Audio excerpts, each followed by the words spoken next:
Olá, meu aluno, olá, minha aluna. Vamos aqui dar continuidade ao estudo referente à Lei 9.605 do ano de 98, Lei dos Crimes Ambientais.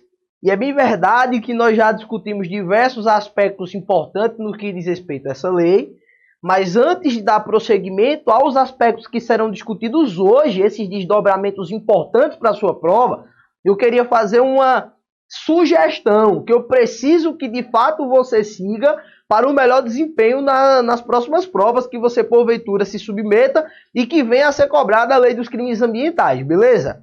Sugestão é a seguinte: estude, por favor, tá? A Lei 9.605 de 98.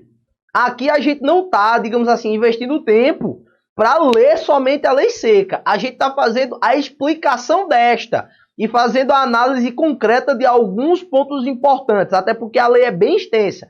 Eu preciso que você leia e estude, tá? A lei completa. A sugestão que eu te dou é que você leia a lei completa, a Lei 9.605 de 98 completa. E aí, quando você for ler a lei, você já vai estar totalmente atualizado de todos os pontos controvertidos, que são justamente estes que nós estamos estudando aqui, tá? Então, tudo aquilo que há de complexo na lei, a gente vai estudar. Agora, eu preciso que você pegue a lei seca e leia completamente. Beleza? Trato feito, trato firmado. Vamos aqui dar continuidade aos pontos controvertidos da Lei 9.605 do ano de 98. Augusto, mas tem que ler lei seca? Claro que tem que ler lei seca, tá? Tem que ler lei seca sem dúvida. Todo concurso público em que se cobra legislação extravagante, eu indico a leitura da lei seca. Pelo menos dos pontos mais importantes. Augusto, quais são os pontos mais importantes? Esse que nós estamos estudando aqui. Se você não conseguir de jeito nenhum ler a lei completa, por qualquer motivo que seja, a minha indicação é ler completa. Mas se não conseguir ler ela completa, leia os aspectos que nós estamos estudando aqui. A gente já falou do artigo 1º, 2º, 3º, 4º, 5º, 6º. A gente já falou do artigo 9º. Hoje nós vamos falar do artigo 19, do artigo 24, do artigo 26, do artigo 31, do artigo 34. Então esses artigos que são os que mais caem disparadamente, aí sim você precisa dominar ao extremo, tá? Mas se não tiver como ler a lei seca, leia pelo menos esses pontos que aqui estão sendo mais citados, mais suscitados, porque sem dúvida são aqueles artigos que mais são cobrados, mais são exigidos, mais são firmados nas provas de concurso público e que se cobra a lei dos crimes ambientais, perfeito? Então vamos dar continuidade aqui.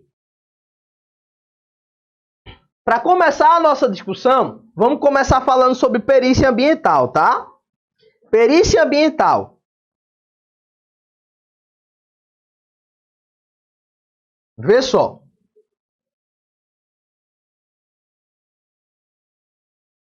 Perícia em crime ambiental. Para que serve uma perícia no âmbito ambiental? Gente, vamos tentar imaginar o que seria uma perícia de âmbito ambiental. Perícia em crime ambiental. Diz o seguinte: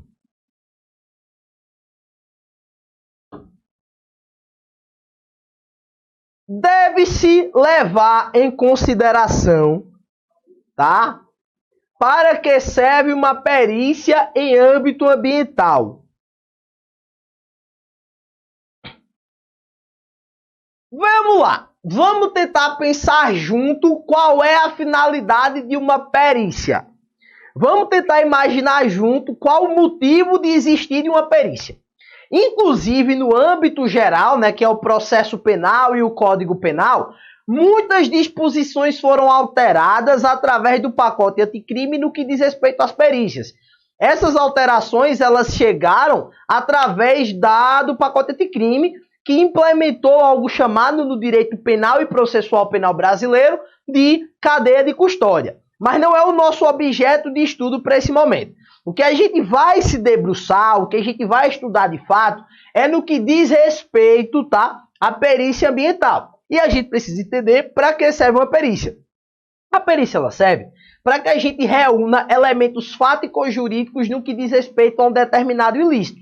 Esse ilícito ele pode ser penal, e aí nós vamos ter uma perícia criminal, ou ele pode ser um ilícito de crime ambiental, e aí nós vamos ter uma perícia ambiental. O objetivo da perícia é a gente descobrir qual foi o dano causado, qual a extensão do dano, como reparar esse dano e outros desdobramentos tão relevantes quanto. Na perícia são levantados elementos de indícios de autoria e materialidade no que diz respeito àquele determinado dano, concretamente falando. Então, houve a prática de um dano, a consequência desse dano é tal, e para reparar esse dano eu preciso fazer tal coisa. Beleza? Esses são os desdobramentos que a gente retira quando fala em perícia por crime ambiental. E aí vem para cá. Para que serve uma perícia no crime ambiental?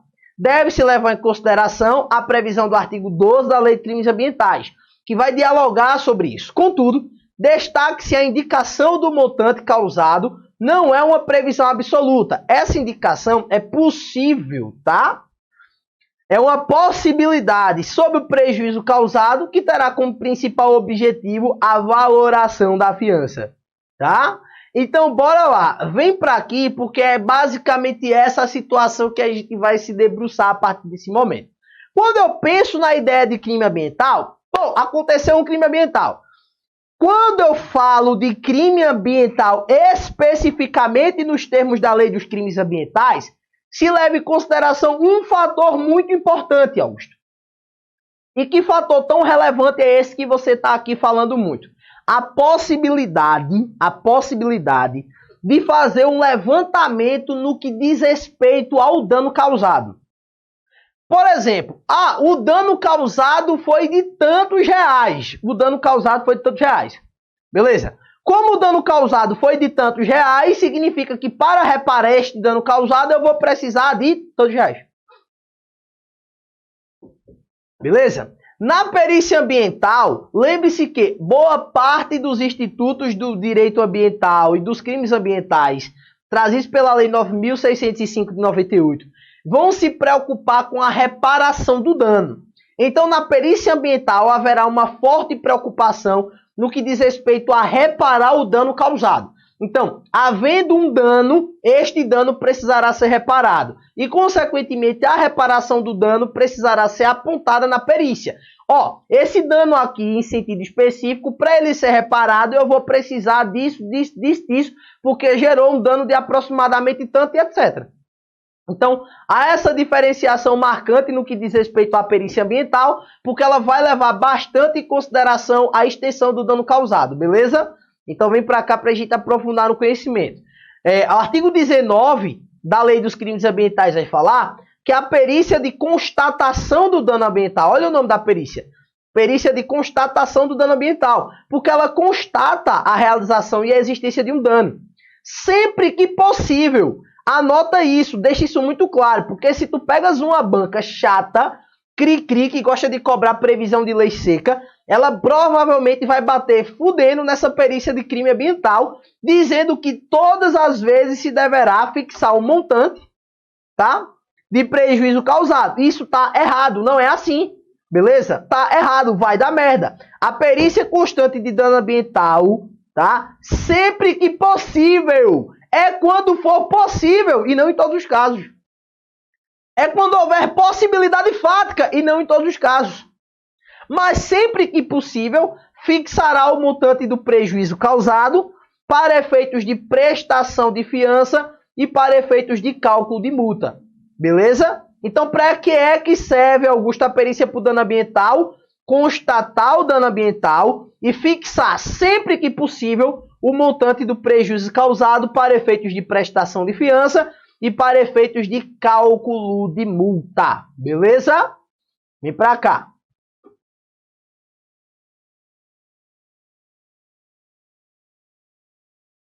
Bom,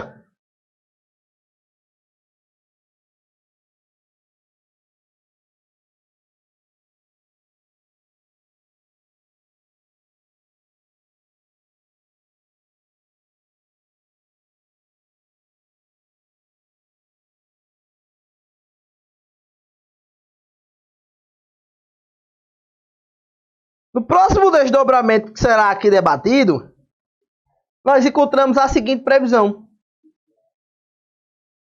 A perícia ambiental possui um caráter diferente, um caráter distinto, diferente das habitualmente realizadas no processo penal. Como nós discutimos aqui, né? A perícia ambiental, ela tem um caráter diferente, ela se desdobra de forma diferenciada. Quando eu penso na perícia ambiental, eu estou diante de uma perícia que vai levar em consideração elementos distintos àqueles que naturalmente são conhecidos. Beleza? Então, a perícia ambiental possui um caráter diferente das habitualmente realizadas no processo penal. Uma vez que, sempre que for possível, olha, sempre que for possível, não é sempre não, tá? É sempre que for possível.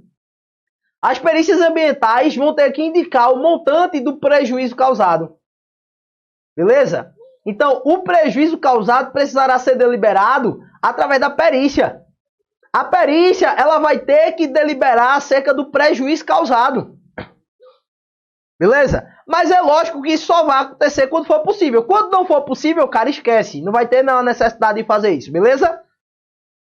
No Código de Processo Penal, a fiança ela é calculada com base preponderante no quantitativo de pena. Tá? Quando nós estamos diante da perícia por crime no Código Penal geral, tá? Crime geral, que eu digo não na parte geral do Código Penal, mas um crime penal comum, crime comum, beleza? Quando um crime comum é praticado e o delegado de polícia ou o juiz vai arbitrar um valor de fiança, ele vai levar em consideração a pena. Ele levará em consideração a pena imputada para o crime. Logicamente que ele vai levar em consideração a pena máxima e abstrata do delito. Tanto é que o delegado só poderá arbitrar fiança nos crimes em que se tiver uma pena máxima e abstrata até 4 anos. Superior a isso, apenas o juiz vai poder arbitrar. Beleza? Então vamos lá. A fiança ela é arbitrada no direito penal e processual penal com base na gravidade do crime e dos efeitos análogos a essa gravidade. Já na perícia ambiental, o que vai ser levado em consideração não é a gravidade do delito apenas, mas principalmente aquela análise que foi feita do dano, tá? Porque a fiança, ela precisará necessariamente servir para reparar o dano. Você vai ter que dar aquele valor ali de fiança e esse valor vai ficar confiscado para que se venha a reparar no futuro o dano ambiental. Lógico, quando esse dano for possível de ser reparado. Imagina que o cara acabou por desgraçar uma área ambiental. Então, vai ser feita uma perícia para constatar a gravidade daquele dano ambiental e essa perícia vai ser utilizada para subsidiar um valor de fiança a ser decretado. Tá? Agora, lógico, que não se leve em consideração apenas o valor do crime. Aliás, o valor do dano. Tem que se levar em consideração outros valores, outras características, porque senão a fiança ela vai ser uma fiança exaurida, sem razão de existir. Imagina aí que a razão do dano, o parâmetro do dano foi aí na ordem de R$1 milhão. R$1 milhão de dano ambiental. Porra, muito alto, né, o valor do dano, é realmente muito alto. Só que bora lá. Como é que vai fazer para reparar o dano se o cara não tem potencialidade econômica de pagar? Então vai ser uma perícia aqui, uma fiança que vai ser decretada, que vai ser morta, não vai ter como pagar esse valor de fiança. Beleza? Então a própria lei fala que a fiança deverá levar em consideração a potencialidade econômica daquele que é o indiciado, daquele que é o acusado. Beleza? Na lei de crimes ambientais, a fiança é calculada com subsídio na perícia, tá?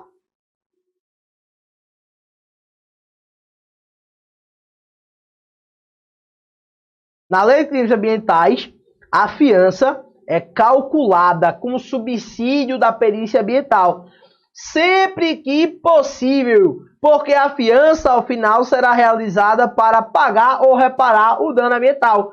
Então, repito, reforço, na lei de crimes ambientais, a fiança ela é calculada sendo utilizada a perícia ambiental como subsídio. Lógico que isso ocorre sempre que possível, porque a fiança, ao final, será utilizada para pagar ou para reparar o dano ambiental. Show! Bora avançar. Dessa forma, todos os benefícios da lei de crimes ambientais, todos, falou em benefício no âmbito da lei de crimes ambientais, tá? Todos os benefícios, eles serão norteados pelo princípio do poluidor-pagador. Augusto, o que é que vem a ser essa ideia do poluidor-pagador? Todos os benefícios que se fala de ordem por crime ambiental, eles deverão ser norteados, eles vão ter como norte de atuação a possibilidade de reparação do dano. Quer receber um benefício no âmbito da lei de crimes ambientais? É necessário que você repare o dano causado. Se você não for ou não tiver como reparar o dano causado, muito provavelmente você não vai gozar desse benefício. Os benefícios da lei de crimes ambientais vão levar em consideração muito o princípio do poluidor pagador. Quem poluiu ou quem causou o dano vai ter que pagar, vai ter que reparar o dano. Beleza? E deverão levar em consideração o pagamento dos valores correspondentes ao dano ambiental causado. Agora, atenção. Atenção, porque vem bomba agora para você, meu aluno, você, minha aluna. Quais são os parâmetros que o juiz leva em conta para fixar o valor de multa ambiental? Beleza, eu já sei que a fiança, ele vai, o delegado ou o juiz, ele vai ali no caso concreto, analisar o tipo, o valor ou a extensão do dano ambiental. Show, entendi.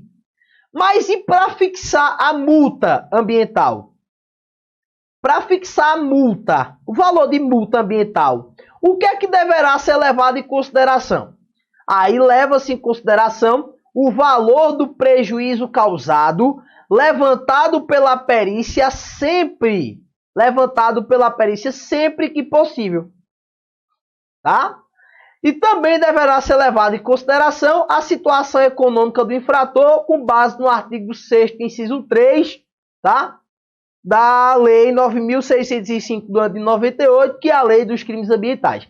Então, nesse sentido, quando a gente para fazer uma análise concreta da situação toda, perícia em crime ambiental, ela vai dar um subsídio não apenas para a fixação do valor de fiança, como também para a fixação de um valor referente à multa ambiental. Show? Então avança. Perícia ambiental e prova emprestada. Perícia ambiental e prova emprestada.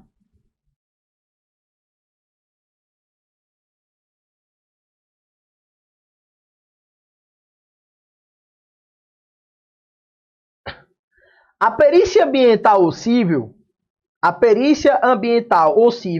poderá ser utilizada como prova emprestada, podendo ser utilizada no processo penal. Beleza? Então, a perícia ambiental ou civil ambiental, ela poderá ser utilizada como prova emprestada, podendo ser utilizada no processo penal. Beleza? Então, bora lá. É totalmente possível que essa perícia que vai levantar o valor do dano, caso seja possível, em todas as situações, tá? Essa perícia ela pode ser utilizada no processo penal como uma prova emprestada. Augusto, o que é que viria a ser essa situação? Temos um processo penal, beleza? E esse processo penal, ele necessariamente vai ser subsidiado, capitaneado pelas situações que vão ser elencadas aqui por parte da perícia ambiental. Foi feita uma perícia ambiental que fez o levantamento de um dano ambiental. É possível, tá? Existindo aí a prática de um crime comum, também análogo a essa situação do crime ambiental, é possível que essa perícia ambiental seja emprestada para um processo civil ou penal. Tá?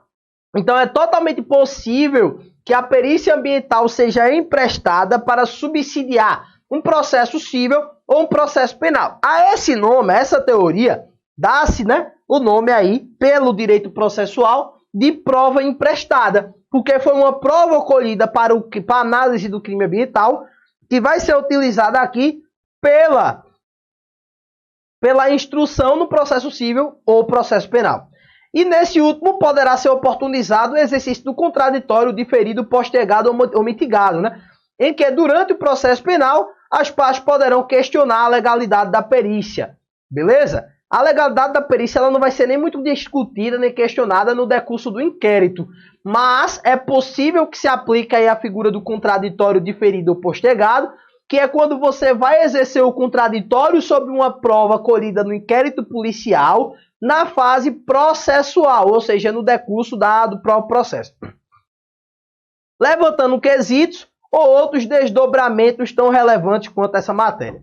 Não representa violação ao contraditório o empréstimo da prova ambiental para o processo penal, até porque é possível, sobretudo no processo penal, que se realize aí o contraditório diferido ou postergado quando se oportunizar a possibilidade de exercer de fato o contraditório em ampla defesa, em que, muito provavelmente, esse contraditório em ampla defesa vão ser oportunizados na fase processual. Isto posto, no inquérito não ser possível o exercício do contraditório da ampla defesa, como bem sabemos. Ok? Confisco de bens utilizados no crime ambiental. Então, bora lá. O que é que vem a ser a ideia do confisco de bens? Para que a gente consiga entender o confisco de bens no crime ambiental, primeiro eu começo dando um exemplo de confisco de bens no Código Penal. O confisco dos bens, ele nada mais é do que a possibilidade ofertada pela lei, tá? A possibilidade ofertada pela lei de se realizar o confisco de bens que provavelmente foram ou utilizados no crime ou podem ser fruto das atividades delituosas. Imagina que o cara foi pego praticando tráfico de drogas em um veículo, um carro, beleza? O carro com certeza vai ser confiscado. Mas imagina que esse carro ele era de uma locadora. Então, claro que o carro ele é de origem lícita. O carro é de origem lícita, mas ele estava sendo utilizado em uma atividade ilícita. Quer dizer que o carro vai ser confiscado de imediato? Vai, mas é totalmente possível que através de um pedido de restituição de coisa confiscada, o carro seja liberado, porque o carro é lícito. Quem estava utilizando de formas ilícitas para realizar a situação era aquela determinada pessoa em sentido concreto específico, beleza? Mas reforço, o carro era lícito, de origem lícita. O cara que estava utilizando o carro para atividades ilícitas. Só que, vamos entender agora aqui nos termos do artigo 91, inciso 2, a linha A, no que diz respeito ao confisco do Código Penal. Porque no direito penal, aplica-se o confisco de uma forma. Já na lei de crimes ambientais, o confisco ele aplica-se de forma distinta, tá? Então vamos para os exemplos. O Código Penal, no artigo 91, 2A, só permite o confisco de instrumentos de crime por si só, quando eles são ilícitos, tá? Então, no Código Penal, apenas se admite o confisco de bens quando eles são bens vindos aí de origem ilícita.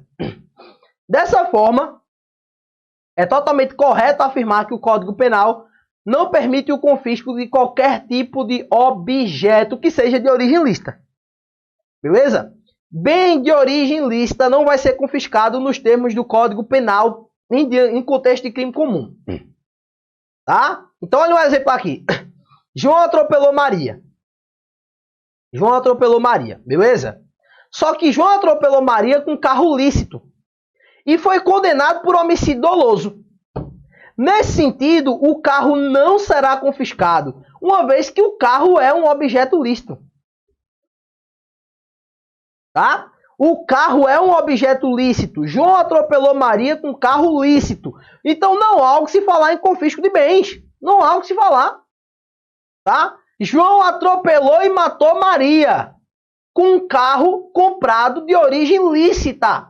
Não há o que se falar em confiscar o carro. João vai responder por homicídio doloso, por dolo eventual, ou até mesmo por homicídio culposo, ou até pode ser decretada aí a tipicidade da conduta, porque Maria que se jogou na frente do carro, qualquer coisa dessas aí. Mas o carro não vai ser confiscado, porque o carro é lícito. Beleza? Agora imagina que tem um cara traficante, certo? Se valendo daquele aparelho celular para ligar para os fornecedores aí que ele ia entregar as drogas. Só que o celular foi comprado com origem lícita, dinheiro de origem lícita também. O celular também não vai ser confiscado. Consegue entender? No direito penal só vai ser confiscado os equipamentos, os bens utilizados e adquiridos de forma ilícita. Agora, se o cara comprou um carro com o dinheiro do tráfico de drogas, aí beleza, esse carro vai ser confiscado para os cofres públicos. Inclusive os estados têm aí editado legislações a fim de utilizar esses veículos aí confiscados para as equipes de segurança pública. Isso é um exemplo, beleza? Só que, agora a gente viu a previsão geral, né? Código Penal. Bora agora para a Lei de Crimes Ambientais. Lei de Crimes Ambientais.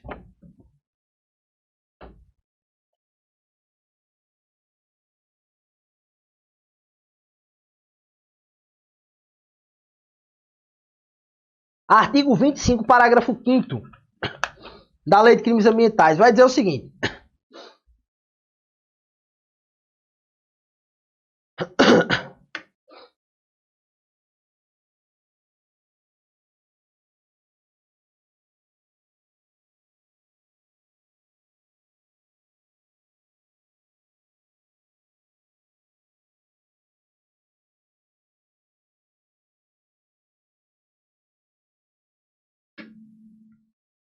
nos crimes ambientais, todo e qualquer objeto utilizado no crime, nos crimes ambientais, diferente modo do que ocorre no Código Penal Geral, nos crimes ambientais, todo e qualquer objeto utilizado no crime, todo e qualquer objeto utilizado no crime, seja ele objeto lícito ou ilícito, poderá ser confiscado.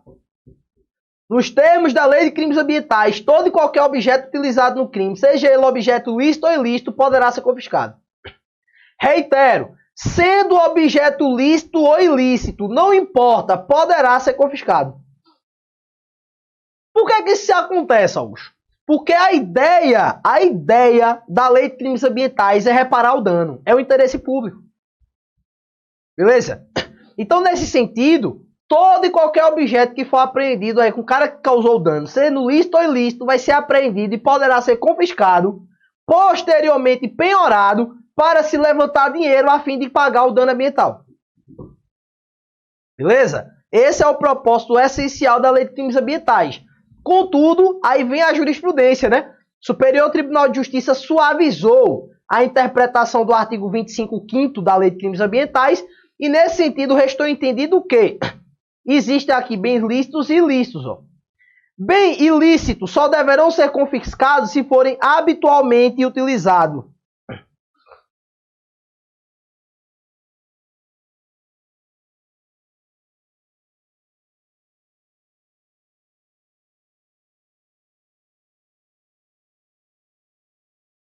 Só deverão ser confiscados se forem habitualmente utilizados para finalidades ilícitas.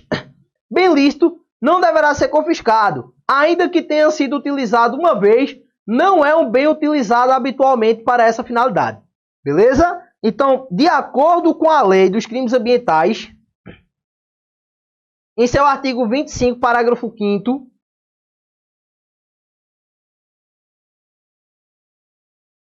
a gente entende que na Lei dos Crimes Ambientais, a propositura ela é distinta, ela é diferente. Quando se fala em um crime ambiental, sendo o objeto do crime lícito ou ilícito, fudeu, vai perder. Essa é a interpretação do artigo 25, parágrafo 5º. No entanto, o STJ tem entendido de modo diferente, no sentido de que, para que, sendo bem ilícito, só deverão ser confiscados se forem habitualmente utilizados para finalidades ilícitas. E se o bem é lícito, ele não deverá ser confiscado. Sendo o bem lícito, ainda que tenha sido utilizado uma vez para a prática do crime, não é um bem utilizado habitualmente para essa finalidade. Então, aqui a ideia é a seguinte, ó, habitualidade delitiva. Se nós estamos diante de um confisco de um bem, se o bem ele é utilizado habitualmente para a prática do crime, ele poderá ser confiscado. Zero bronca no que diz respeito a essa situação. No entanto, quando nós falamos aqui em confisco, tá? Quando nós falamos aqui em confisco de bem lícito, ele não poderá ser confiscado, ainda que ele tenha sido utilizado uma vez naquela prática delitiva. Ok? E aí tem decisão do STJ nesse sentido. O STJ julgou o RESP, recurso especial repetitivo, tema 405, de numeração aqui descrita, em que os veículos e instrumentos utilizados de um crime ambiental poderão ser devolvidos quando apresentada a defesa administrativa, quando for pago a multa, ou relativizando ainda a previsão expressa da Lei de Crimes Ambientais, lá do artigo 25, parágrafo 5º da lei citada. Sendo que os instrumentos não serão sempre necessariamente confiscados, quando lícito, sendo relativizada a expulsão legal trazida pela lei citada, que é a Lei de Crimes Ambientais, em seu artigo 25, 5º. Tá? Transação penal. É possível que haja transação penal, sim ou não? Sim, totalmente possível que se aplique aqui os institutos referentes à transação penal. Lá nos termos da Lei 9.099 de 95, né? é totalmente possível que haja aplicação da transação penal nos termos do que determina a Lei 9995 de Lei dos Juizados Especiais. Vamos entender agora como é que essa lei poderia aplicar-se no caso concreto. A transação penal ela é cabível quando nós estivermos diante de crime de menor potencial ofensivo. Ou seja, nos crimes em que a pena máxima abstrata ela não é superior a 2 anos. Se a gente está diante de um delito, de um crime ambiental, em que a pena máxima ela não é superior a 2 anos, é totalmente possível que se aplique o benefício da transação penal. Beleza? E aí a transação penal ela vai ter esse viés muito mais pragmático de poder realizar uma distinção, alteração no mundo dos fatos e fazer com que seja aceita uma transação penal, vai trazer um benefício muito concreto e interessante para esse que hoje responde por um processo penal, beleza?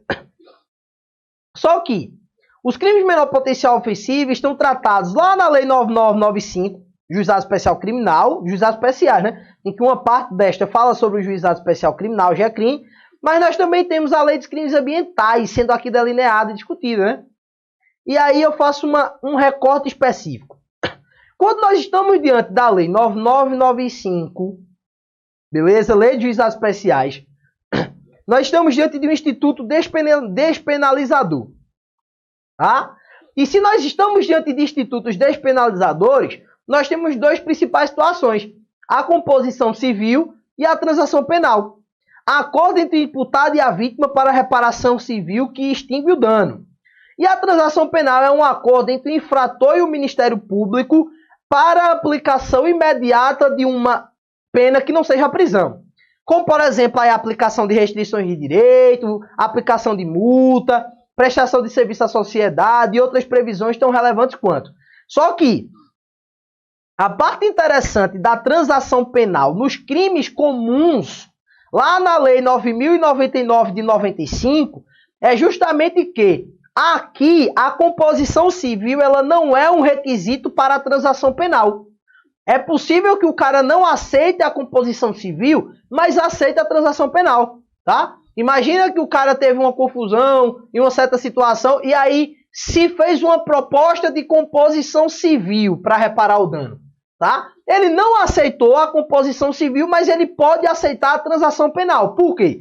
Porque a composição civil é a própria vítima que vai propor, tá? E você não é obrigado a aceitar a proposta da vítima, como também não é obrigado a aceitar a do MP. Só que muita gente não aceita a proposta da vítima, mas aceita a transação penal que é proposta pelo Ministério Público para que se encerre o processo. Beleza?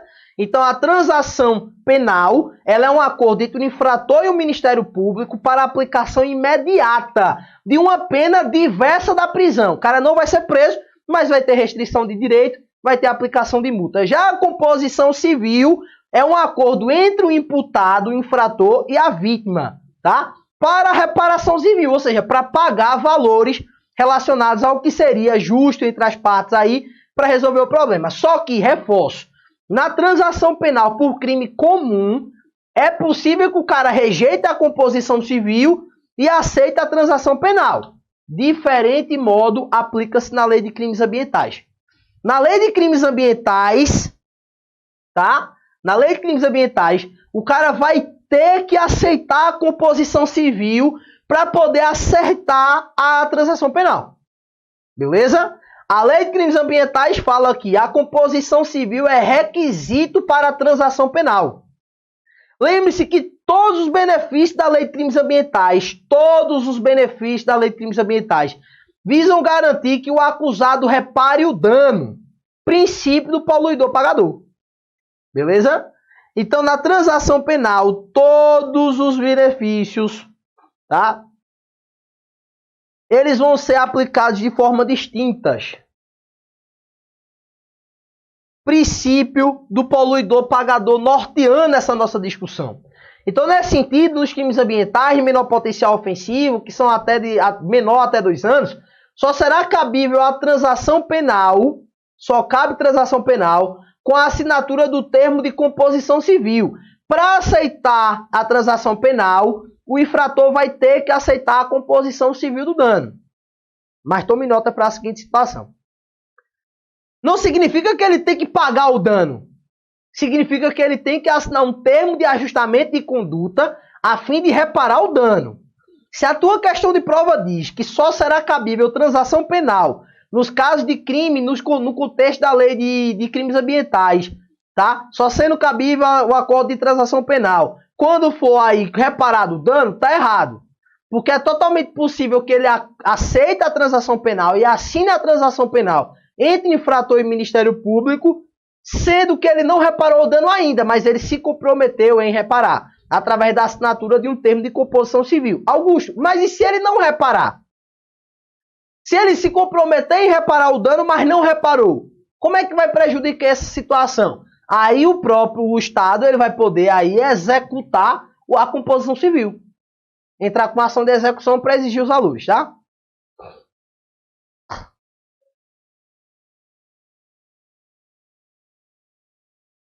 Não é requisito para a transação penal que ele tenha cumprido efetivamente a composição civil, mas o acusado precisa pelo menos assinar o compromisso de fazer. E caso não faça, poderá ser executado pela via judicial. Beleza?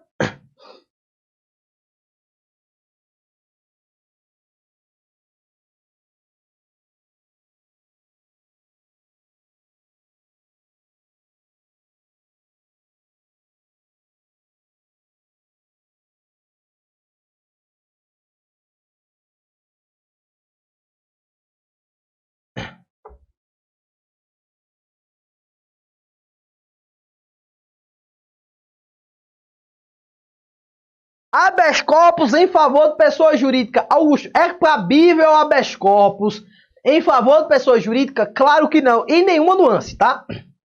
Não há o que se falar em habeas corpus para pessoa jurídica. Augusto, mas o HC, ele não vai visar soltar a pessoa, ele visa somente trancar uma ação penal. Não, esquece isso. Não cabe habeas corpus em favor de pessoa jurídica, ainda que seja para via de trancamento de ação penal. Por quê? Quando se busca trancar uma ação penal através do habeas corpus, é porque essa ação penal ela traz um risco de uma eventual prisão ilegal. Beleza? Ainda que não esteja essa pessoa presa, quando você entra com um HC contra um inquérito policial ou contra uma ação penal, você visa trancar uma ação ou um inquérito que tem a possibilidade de te levar à prisão. Tá? Então, quando você entra com um HC em benefício de pessoa jurídica, não existe essa possibilidade. Não dá, simplesmente não dá para prender uma pessoa jurídica. Então, como não existe essa possibilidade concreta, então esquece. Tá? Augusto, e quando se existia aqui essa possibilidade de que seja aí necessidade de trancar uma ação penal que corre contra uma pessoa jurídica, se não cabe habeas corpus, vai caber o quê? Mandado de segurança em matéria criminal. Beleza? O remédio cabível seria mandado de segurança em matéria criminal. Não existe lei de crimes ambientais, nenhum dispositivo que trate sobre competência, tá? Então, como não existe aqui instrumentos que deliberem acerca da competência dos crimes ambientais, o STJ e o STF criaram duas premissas. Ó, STJ e STF criam duas premissas acerca da matéria. Justamente porque a lei dos crimes ambientais não delibera sobre competência. Então, os tribunais superiores tiveram que regulamentar a situação a fim de buscar o que seria o bem maior para a coletividade. Então, no que diz respeito à proteção ao meio ambiente e à competência, duas foram as premissas criadas pelo STJ e pelo STF. Primeira delas, proteção ao meio ambiente é competência comum da Constituição Federal de 88. Logo, se eu falo em proteger o meio ambiente, isso é uma competência comum. E se é competência comum, é porque tanto o município, como os estados, como o Distrito Federal, como a União, poderão legislar e editar matérias administrativas a fim de proteger o meio ambiente. Beleza? Segunda situação. Não há nenhuma norma tratando sobre competência nos crimes ambientais. Logo, em regra, pelo menos via de regra, tá? A competência é da Justiça Estadual. Beleza? Não há nenhuma norma tratando sobre competência nos crimes ambientais. Logo, em regra, a competência é da Justiça Estadual. Salvo quando esta atingiu o interesse direto e específico das suas autarquias e etc. Beleza? Então, reforço. não há nenhuma norma tratando sobre competência nos crimes ambientais. Então, a regra que nós vamos extrair daqui dessa situação é a de que a competência geral é da Justiça Estadual. Muita gente acha que todos os crimes praticados no contexto da Lei de Crimes Ambientais serão por decorrência lógica dos fatos, competência aí do âmbito federal. É errado, tá? Incorreta previsão. Competência. Crimes ambientais são de competência da Justiça Estadual. Os crimes ambientais, eles são competência da Justiça Estadual. Só que essa é a regra. E aí vem as exceções. A competência por crime ambiental é da União Federal. Quando o delito alcançar frontalmente o interesse direto e específico da União, tá? Ou as das suas entidades da administração indireta, tais como autarquias, fundações públicas, etc. Ou quando estivermos diante de crimes à distância, como o tráfico internacional de animais, onde estaríamos diante naturalmente de um crime de competência da União. Interesse genérico e indireto não poderá fundamentar a competência da União. Beleza? Então, nesse sentido, falou em competência para apuração de crime ambiental, a regra é que os crimes ambientais são de competência da Justiça Estadual. A exceção é a de que a competência por crime ambiental é da União, logo da União Federal, quando o delito alcançar frontalmente o interesse direto e específico da União ou de suas entidades da administração indireta. Beleza? Ou até mesmo quando estivermos diante da prática de crime à distância, né? Que seria justamente esse crime aí praticado no contexto fático entre estados ou entre países, e aí, consequentemente, a competência já seria de forma natural da União e a apuração sendo realizada pela Polícia Federal. Tudo bem? Vamos avançar.